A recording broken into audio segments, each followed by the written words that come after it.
This is chapter 6 for class 6, nouns, case.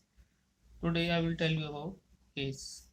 Case refers to how nouns and pronouns are used in relation to the other words in a sentence.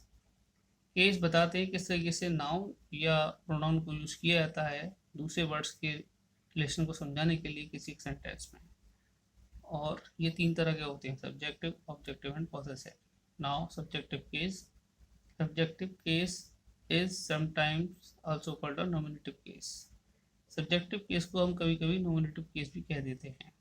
A noun or a pronoun is in the subjective case when it is used as the subject of the sentence or as a predicate noun. किसी noun या pronoun को हम subjective case कह सकते हैं अगर उसको subject की तरह किसी एक sentence में यूज़ किया गया है या predicate noun की तरह यूज़ किया गया है.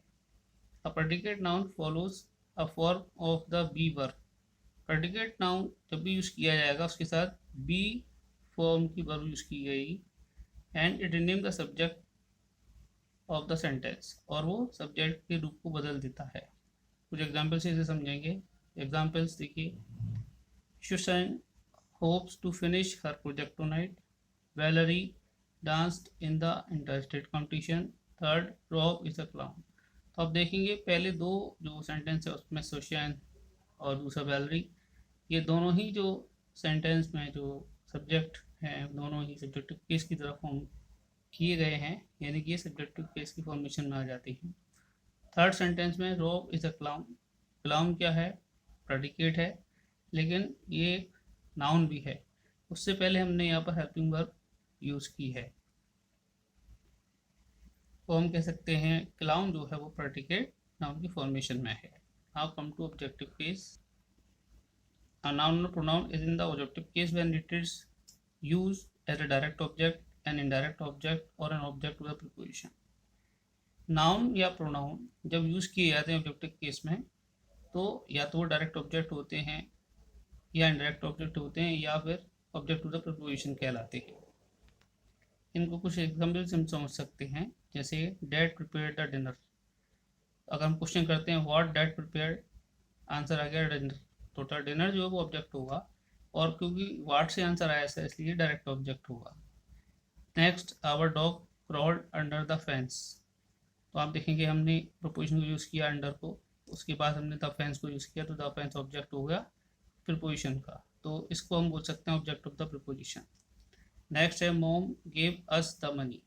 तो अगर हम क्वेश्चन करते हैं व्हाट मॉम गिव, आंसर आ गया मनी, तो ये डायरेक्ट ऑब्जेक्ट होगा. और mom give whom the money, तो वो आ जाएगा अस, तो आंसर आ गया अस, तो अस हो जाएगा हमारा इनडायरेक्ट ऑब्जेक्ट.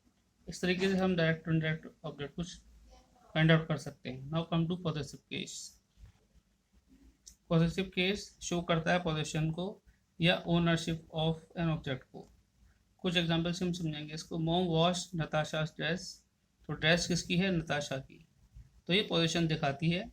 इसी तरीके से where did you find the children's book. तो बुक्स किसकी हैं?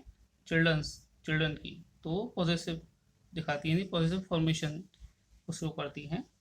ये जो बुक्स हैं वो बच्चों की हैं sorry. The ship's sails fluttered in the gust. Ship's sails यानी कि शिप्स की जो सेल्स है वह फ्लूटेड करती है हवा के तेज झोंके में. तो हम समझ सकते हैं कि नताशास, चिल्ड्रंस, शिप्स, ये सभी तीनों ही पॉसेसिव को शो करते हैं. Now student, I am going to close this topic.